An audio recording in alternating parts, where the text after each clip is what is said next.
നമസ്കാരം, സിറ്റി ന്യൂസിലേക്ക് സ്വാഗതം. മുഴപ്പിലങ്ങാട് SDPI പ്രവർത്തകന്റെ വീട്ടിന് നേരെ ബോംബേറ്. മുഴപ്പിലങ്ങാട് മഠം പിലാച്ചേരി സിറാജിന്റെ വീട്ടിന് നേരെയാണ് സ്റ്റീൽ ബോംബ് എറിഞ്ഞത്. ഇന്ന് പുലർച്ചെ 6:15 സംഭവം.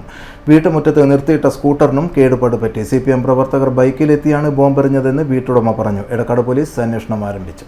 നിരവധി കേസിലെ പ്രതികളായ CPM പ്രവർത്തകരായ പ്രജീഷ് എന്ന മുത്തു, ഷിൻഡോ കൊളശ്ശേരി എന്നിവർ ബൈക്കിലെത്തിയാണ് സ്റ്റീൽ ബോംബെറിഞ്ഞത്. ബോംബെറിഞ്ഞ ശേഷം പ്രതികൾ ബൈക്കിൽ രക്ഷപ്പെട്ടു. മുഴപ്പിലങ്ങാട് ശ്രീകൂർമ്പ ക്ഷേത്ര താലപ്പൊലി മഹോത്സവത്തിനിടെയാണ് പ്രതികൾ സ്റ്റീൽ ബോംബ് എറിഞ്ഞത്. വീടിന്റെ മുൻവശത്തെ ചെറിയ വരാന്തയുടെ ടൈൽസ് തറയിലാണ് ബോംബ് പതിച്ചത്. വീടിന്റെ ചുവരിനും ടൈൽസിനും കേടുപാട് പറ്റിയിട്ടുണ്ട്. മുറ്റത്ത് നിർത്തിയിട്ട സ്കൂട്ടറിനും കേടുപാട് പറ്റിയിട്ടുണ്ട്. ഈ സമയം വീട്ടുകാർ ഉള്ളിലുണ്ടായിരുന്നു. ഉത്സവം നടക്കുന്ന ക്ഷേത്രത്തിൽ നിന്ന് 200 മീറ്റർ അകലത്തിലാണ് അക്രമത്തിനിരയായ വീട് നിൽക്കുന്നത്. ഉത്സവത്തിന്റെ വെടിക്കെട്ട് അവസാനിച്ച ഉടനെയായിരുന്നു ബോംബെറിഞ്ഞത്. നേരത്തെയും പ്രജീഷ് എന്ന മുത്തു സിറാജിന് നേരെ വധഭീഷണി മുഴക്കുകയും കുട്ടിയെ കിണറ്റിലെറിഞ്ഞു കൊല്ലുമെന്ന് ഭീഷണിപ്പെടുത്തുകയും ചെയ്തിരുന്നു. ഈ സംഭവത്തിൽ എടക്കാട് പോലീസിൽ പരാതി നൽകിയിരുന്നു. സംഭവം നടന്ന സ്ഥലത്ത് പോലീസ് എത്തി പരിശോധന നടത്തി. News desk, city news.